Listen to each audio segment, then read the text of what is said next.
장로들의 자리에서 그를 찬송할지로다. 아멘. 시편 107편 23절부터 32절까지 본문입니다. 여호와께서 그들이 바라는 항구로 인도하시는도다. 여호와께서 그들이 바라는 항구로 인도하시는도다 라고 하는 말씀의 제목입니다. 시편 107편 우리가 계속 살펴보고 있는데요.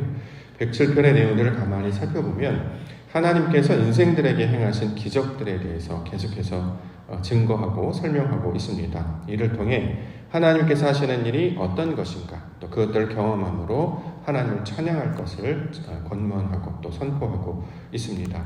오늘 본문 단락에서 보면 그들이 바라는 항구로 인도하신다. 자, 이것이 하나님이 하시는 일이다. 이렇게 말씀하고 있습니다. 30절에 나와 있습니다.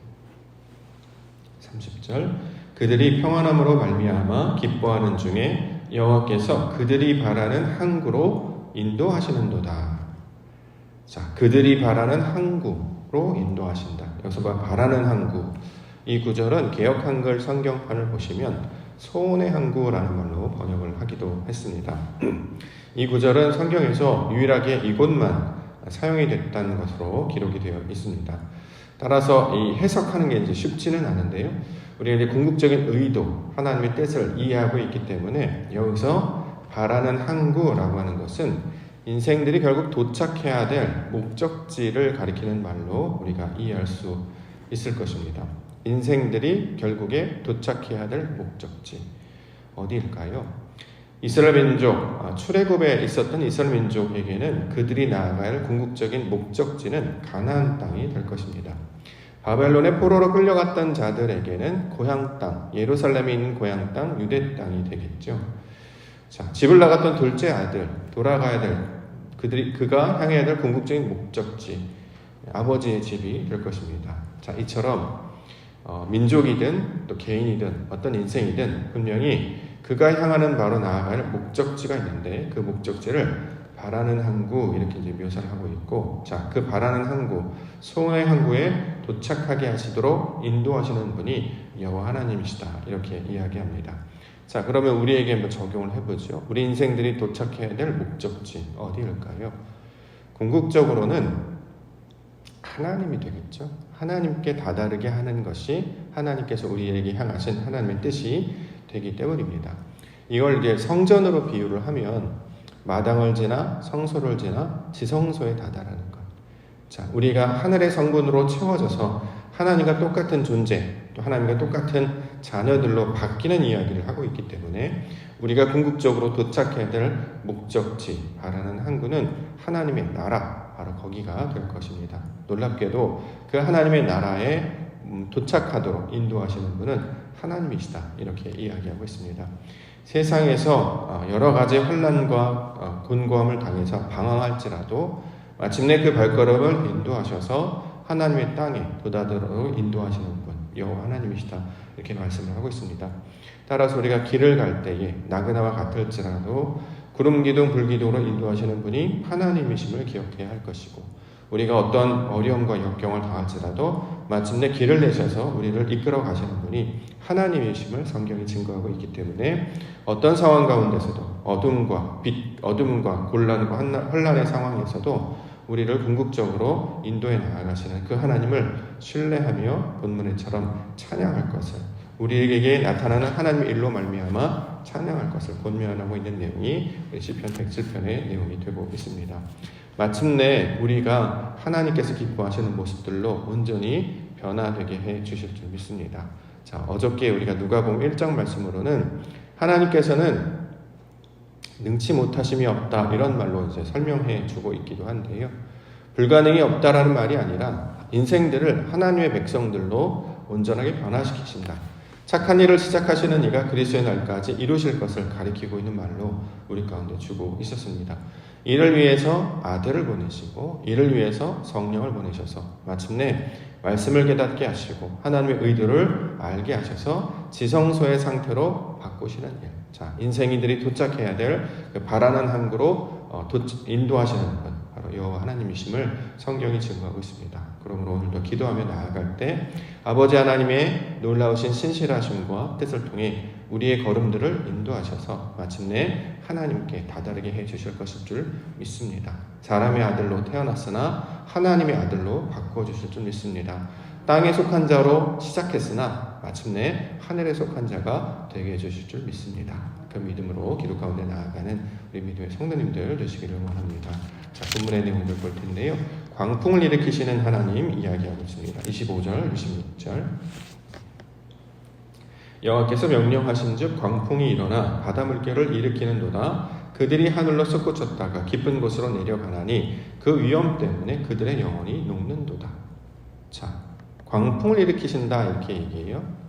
그래서 그 영혼이 녹았다 이렇게 표현한다는 거죠. 이제 이걸 무슨 뜻 어떻게 우리가 이해하면 좋으냐면 광풍이 일어나다라고 하는 것은 우리 인생 가운데 환란을 주신다 이런 말이 아니고요. 우리 마음 안에 하나님께서 빛을 비추시는 거예요. 진리를 깨닫게 해주시는 것이죠. 이 성경에서 바다, 물 이건 다 말씀을 상징하는 것이죠. 여호와를 인정하는 것이 물이 바다 덮음같이 여호와를 인정하는 것으로 온 땅이 채워질 것이다 말씀을 하고 있기 때문에 자, 이 바닷물이 흘러넘쳐서 우리 인생들 가운데 찾아와서 그것들로 하나님의 역사가 나타나는 것을 광풍을 일으키신다 이렇게 이야기하고 있습니다. 요걸 이제 민수기 내용이나 다른 말로 조금 이렇게 다른 말로 우리가 빗대어서 이해해 보면 지진이 나는 것과 똑같은 모습이라는 거죠. 성경에서 지진이 난다라는 뜻은 무슨 뜻이냐면 땅이 흔들린다라는 거잖아요. 거기서 말하는 땅이 무엇입니까?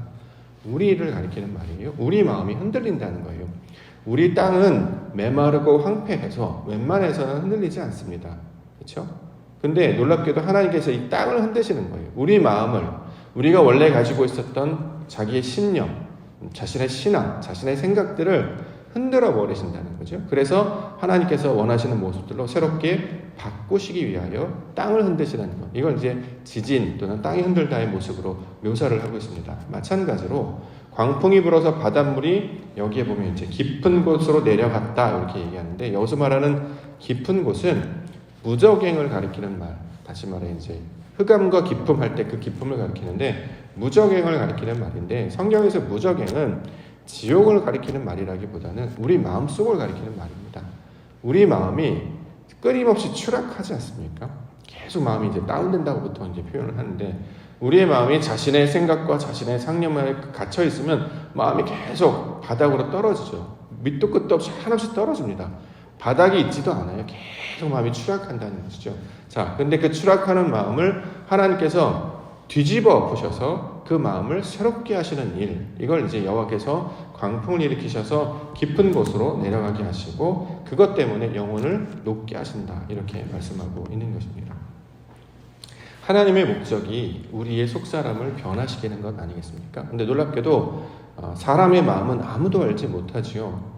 그렇죠? 10개를 물속은 알아도 한 개를 사람도 모른다 하는 것처럼 우리 마음속은 자신만이 알지 누구도 그 마음을 이해하거나 또는 거기에 어떤 영향을 미치거나 거기에 어떤 도움을 줄 수가 전혀 없습니다. 오직 하나님만이 그 신령 깊은 곳 가운데 우리의 마음을 아시고 저 깊은 곳 가운데 깔려있는 그 쓴뿌리 또 자신의 어떤 열등감, 자신의 어떤 어두운 마음들 또 감추어놨던 자 이런 것들을 아시는 분이 하나님이신데 놀랍게도 거룩한 백성으로 바꾸시는 하나님은 그 깊은 곳까지 나아가서 그 죽음의 상태에 머물러 있던 자들의 마음을 뒤집어 엎으셔서 새롭게 하시는 것 다시 말해 물을 통해서 깨끗하게 하시려고 하는 것이 하나님의 의도인 것을 이 성경을 통해서 증거하고 있는 것입니다. 늦여름이나 가을에 보면 우리나라에 태풍이 몰려옵니다. 어렸을 때는 지식이 없을 때는 태풍은 그저 무조건 나쁜 것이라고 생각을 한 적이 있었습니다. 왜냐하면 태풍이 불어서 비가 내리고 창수가 나면 그것 때문에 물난리로 여러 사람들이 고통을 받기 때문이었죠. 근데 이건 이제 한편만 모습이고 또 다른 한편은 우리가 큰 그림으로 보면 바다에 태풍이 일어나야 바닷물이 뒤집어진다고 합니다. 그래서 그 가라앉았던 것, 모든 더러운 것들을 한 곳으로 몰아버리고 그 밑에 있던 영양분들을 위로 끄집어 올라서 물고기들이 다시 먹이를 찾게 하고 또 그것으로 말미암아 물을 깨끗하게 하는 것이다. 지구를 깨끗하게 하는 것이다. 이게 태풍의 역할, 효능이라고 이야기를 하더라고요. 사람의 눈으로만 보면, 한켠의 눈으로만 보면 단점만 있었는 줄 알았는데 하나님의 것으로 큰 그림으로 살펴보니까 하나님께서는 모든 백성들을 이롭게 하시려고 하나님의 사역을 지금도 감당해 나아가시는 것을 우리가 알 수 있습니다. 우리 마음도 그 바다와 같이, 우리 마음도 그 바닷물이 그 땅을 뒤집어 엎는 것 같이 하나님의 말씀에 그 은혜와 또 하나님의 놀라우신 영광으로 우리 마음들을 새롭게 하시는 것. 자, 이것을 광풍을 불어 바닷물을 통해 깊은 곳까지 내려가 영혼을 높게 하시는 일로 묘사를 하고 있는 것입니다. 자, 그러면 어떤 일이 벌어지냐면 혼돈 속에 빠진다 이렇게 이야기하는데요. 27절부터 29절. 그들이 이리저리 구르며 취한 자같이 비틀거리니 그들의 모든 지각이 혼돈 속에 빠지는도다. 이에 그들이 그들의 고통 때문에 여호와께 부르짖으매 그가 그들의 고통에서 그들을 인도하여 내시고 광풍을 고요하게 하사 물결도 잔잔하게 하시는도다. 자, 광풍이 불어서 바닷물이 그 10년 깊은 곳 가운데 차오르게 되면 인생들은 어떻게 되느냐? 여기에 보면 떼굴떼굴 구른대요. 취한 자같이 비틀거린다라는 거죠. 왜 그렇습니까? 생각에 혼돈이 생기기 때문이죠. 본문에는 모든 지각이 혼돈 속에 빠진다. 내가 원래 가지고 있던 신념, 내가 가지고 있던 어떤 가치관이 있었어요. 그런데 하나님의 말씀을 들으면서 부딪히게 되는 것이죠. 그래서 이게 뭐지? 라는 어떤 그런 상황을 겪게 된다라는 것입니다. 인생에 있어서 자기가 가지고 있었던 것들이 어떤 다른 것들을 만나서 혼돈 속에 빠진 경험을 하는 게 사실은 쉽지가 않습니다. 왜냐하면 대부분의 사람들은 자신의 생각이 맞다라고 옳다라고 생각하기 때문에 이걸 평생 간직하고 가는 것이죠. 근데 신앙 가운데 하나님은 진리를 가르쳐 주시고 깨닫게 해주십니다. 다시 말해 하나님을 만나게 해주신다는 거죠. 하나님을 만나면 어떤 일이 벌어지냐면 내가 그동안 가지고 있었던 관념, 어떤 체계 이런 것들이 흔들리는, 부서지게 되는 경험을 하게 돼요. 그래서 혼돈 속에 빠지는 것이죠. 내가 그동안 옳다고 믿었던 것, 또 그동안 내가 맞다고 주장했던 것, 이것이 틀릴 수도 있구나, 아닐 수도 있구나. 자, 이게 아니었구나라는 것을 깨닫게 된다라는 것입니다. 그래서 혼돈 속에 빠지는 것이다라는 거죠. 그러면 이제 자기가 가지고 있던 체계가 무너지기 때문에 정체성의 혼란이 오고 또 자기가 가지고 있던 그 신념들이 깨지기 때문에 사람들은 어려움에 빠지게 됩니다. 그래서 절망하게 되고 낙심하게 되고 여러 가지 어떤 어려움 가운데 빠지게 되는 것이죠. 근데 놀랍게도 그렇게 되면 사람들이 그들의 고통 때문에 여호와께 부르짖게 됩니다. 결국 하나님을 부르짖게 하시려고 이 일들을 하셨다라는 것을 알게 된다는 거죠. 소위 말해서 이 산이 아니구나라는 걸 경험하게 되는 거예요. 그런데 다른 산을 찾으러 가려니 그 산이 어디인지도 모르겠고 이미 내 체력을 다 사용을 했기 때문에 힘조차 없었습니다. 그런데 하나님께서는 그 고통 속에 있는 자들을 내버려 두지 않으시고 인도해 가시면서 다시 하나님의 뜻 가운데 나아가도록 우리를 도우시는 분이시다. 이렇게 이야기하는 거죠. 자, 우리가 혼돈 속에 빠져있는 애굽의 상태였는데 그 고통 속에서 인도하여 내셔서 하나님께서 말씀하시는 그 땅으로 우리를 이끌어내십니다. 그래서 이것을 광풍을 고요하게 하시고 물결도 잔잔하게 하신다. 우리 마음 가운데 막 번뇌와 고민과 그런 혼돈이 가득했다가 시간이 지나면 놀랍게도 점점 이제 차분해지는 것을 겪게 됩니다. 처음에는 어떻게 이런 일이 있을 수 있어? 어떻게 말도 안 돼? 이것은 있을 수가 없는 일이야 라고 처음에 좀 부정하다가 시간이 지나면 점점 이게 바로 하나님의 뜻이었구나를 조금씩 깨달아 알게 되는 것이죠. 그러면 시간이 지나면서 마음이 평온해지고 잠잠해지는 것. 자, 이렇게 하나님의 역사를 다루고 있는 말씀으로 본문을 주고 있습니다. 자, 이처럼 하나님께서 우리에게 원하시는 것은 우리의 속사람이 변화되는 것이잖아요. 이 중심이 바뀌지 않으면 아무것도 달라지지 않습니다. 겉으로는 얼마든지 우리는 가식으로 위선할 수 있다는 거죠.